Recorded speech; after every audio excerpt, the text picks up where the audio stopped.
My third film on methods of philosophizing, I would like to dedicate to the most philosophical, so to say, way of philosophizing, namely to writing a real treatise, philosophical treatise.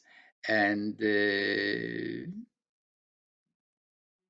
for some serious philosopher, this is the only way to philosophizing, that you sit down on your desk, you think about complexity of life, and you write down your views of life.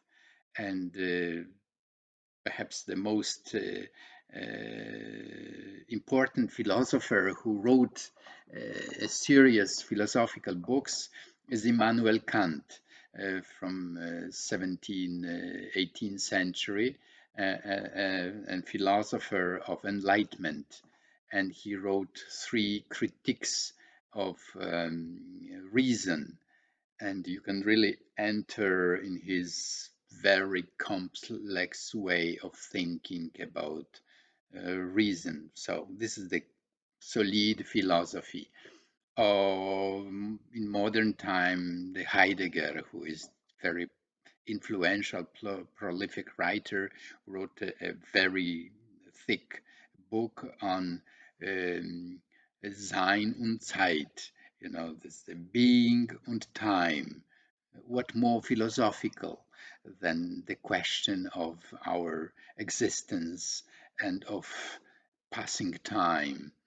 Perhaps Polish philosopher Roman Ingarden, who was more or less from the same time as Martin Heidegger, also wrote very serious treatise on philosophical questions. They both were students of Edmund Husserl, who created a new school of philosophy phenomenology.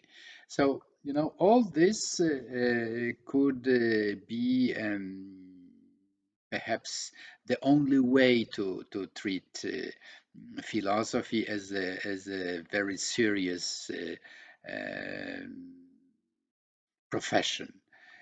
But I am not a professional philosopher, so I would like to see a different way of philosophizing. Also, I treat very serious philosopher who wrote treatises, but I see them as the children of their time. So you can find also limits to their way of philosophizing. I will briefly comment three examples of philosopher who wrote treatises, and since they are influential and present till today, so it's good to keep in mind how they wrote their treatise, philosophical treatise.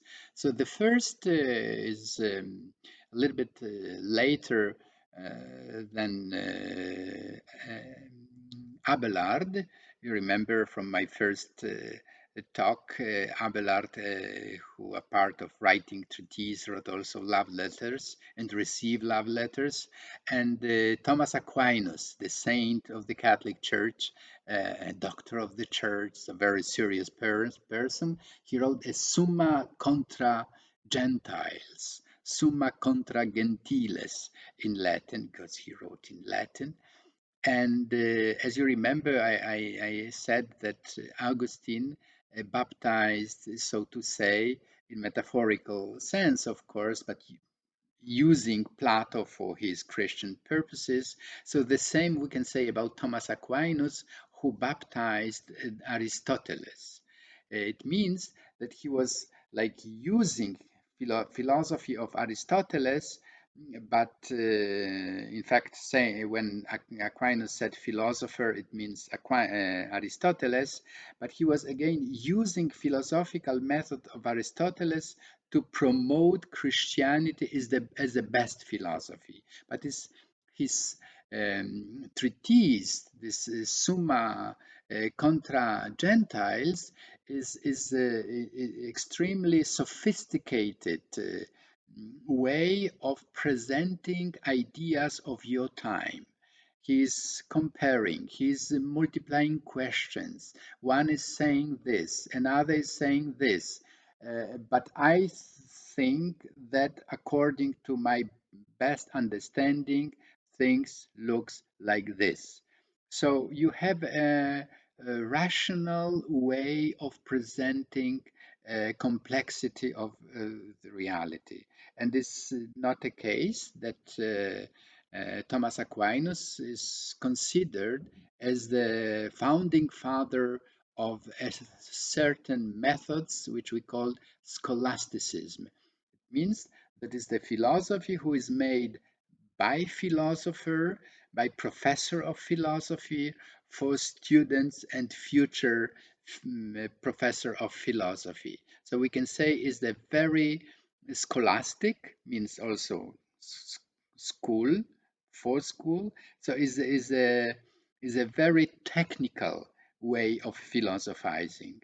So we can say that writing treatise as a representative of university, because 13th century we have already the flourishing of universities in Italy, France, Germany, Great Britain, etc. So we can say that Thomas Aquinas and many others, I've just mentioned him because it's good to associate a new way of philosophizing with certain names. So Thomas Aquinas was a founding father of scholasticism, of this very precise analysis of different philosophical concepts.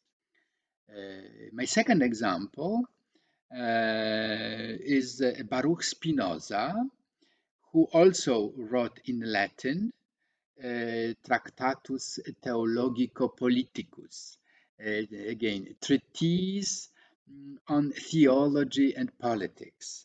But we have completely different type of treatise. Is Baruch Spinoza, although writing a very serious philosophical treatise, is not representing a school or I don't know, institution, but he is writing for himself. So you can be a very bright, deep philosopher and not representing university. In fact, he got many invitation to be professor at the university in Germany because he was living in Netherlands, in Amsterdam, but he refused it. So for some people, perhaps the way of philosophizing is not to be disturbed by others, that you are following your own ideas because you are convinced that your way of thinking is the good one, it's perhaps the best one in this moment of history, and you want to follow your inner conviction. But instead of writing, as Augustine or Pascal, confessions or thoughts, you just write a treatise on important issues of the time, but in your own way. So, very personal treatise, but nevertheless treatise, objective, uh, cold, logical development of your speculative mind, of your rational development of your ideas. And my third example is a very untypical philosopher, but nevertheless very influential. Many people even arguing that Ludwig Wittgenstein opened a new type of philosophy, and he wrote, even entitled his treatise in Latin, in order to give his philosophy this technical uh, technical note, Tractatus Logico-Philosophicus. Many philosophers of the time, it was written in 30s, were like, you know, not considering him at all a philosopher, because to be a philosopher means to write books which are in dialogue, in conversation with others. Here we have again a treatise, very sober, very short sentences, but nevertheless important for grasping the complexity of reality. So again, a new type of philosophy, but not corresponding to typical way of philosophizing in the time. So sometimes a new way of philosophizing uh, is a risk that you could be not recognized by your colleagues, by your contemporaries, as a philosopher. And in fact, only thanks to Bernard Russell, who for himself was a very prominent philosopher in Great Britain, he recognized the genius of Wittgenstein. He invited him to Cambridge, and thanks to friendship with Russell, Wittgenstein became a professor at the Cambridge University, and was able to to teach, to be active as a professional philosopher.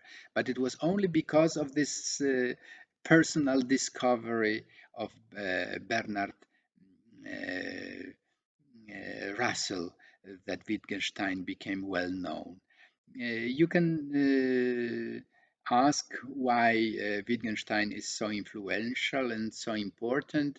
Uh, well, you can try to read it, and to see for your own why his originality and his new way of philosophizing is so important.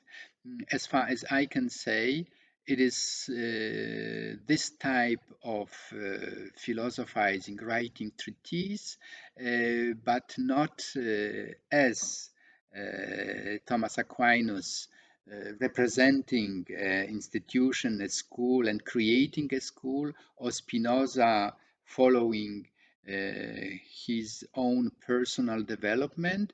Here we have a very cold, sober way of writing down what you see around you, that you see that concepts, philosophical concepts, are not very clear, that are kind of family resemblance is one of the key discoveries of Wittgenstein, that you cannot precisely say what one concept express really. But on the other hand, what we have is only a language. So being aware of limits which are inherent is, is part of our human experience. Nevertheless, you try to invent new concept, you try to describe precisely what you see, etc. And what is also famous for Wittgenstein, that he said, our language is our limits. It means that you can perceive only things which you are able to express in human concepts. You know, we can say, well, he is playing with words, but nevertheless, I hope that I invited you to read those author of philosophical treatises, and that you will discover your own way of philosophizing, your own methods of philosophizing, and we will discuss in class about this.